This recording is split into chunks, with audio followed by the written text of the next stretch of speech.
At a risk of turning this channel into the Chris Gulper Philp channel, he's been on TV again, banging the Rwanda drum, and even this time, Kay Burley seems to be getting bored of it.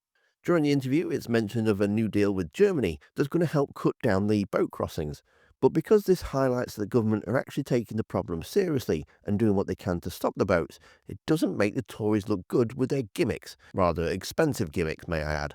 But he feels the need to try and claim the Rwanda plan is still the best plan that was ever created.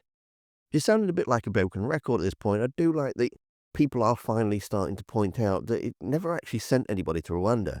And for once, Kay Burley actually pulled him up on the fact that nobody went, and they can claim the planes were going to be sent all they like, but they never were, and now they never will. And on a side note, I do wonder if he actually watches this channel, because I did notice he tried to gulp a lot less. Do you have praise for the deal that was done with the Germans, making migrant smuggling to the UK a specific criminal offence? That was signed yesterday.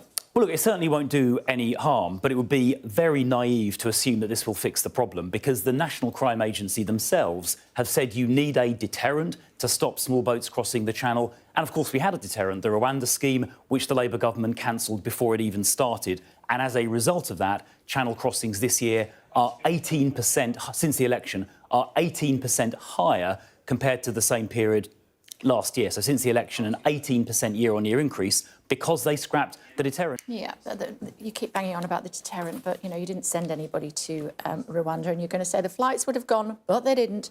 The first flight was due to take off on the 24th of July, but Labour cancelled it, and that was a mistake. Yeah, OK. We'll never know now, will we?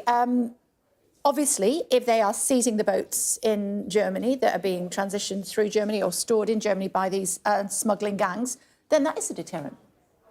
Well, I mean, it might help at the margins disrupt people smugglers, but as the national boats, they can't get across the channel. But as the National Crime Agency said, you take out one criminal gang, another one pops up in its place, and that's why you need a systemic deterrent, like, for example, ensuring that people who come across the channel illegally get rapidly sent to somewhere like Rwanda. In this interview, he was just going around the same old talking points, unlike his last interview, where he was actually trying to scaremonger the public into believing police were going to be taken away from 999 calls.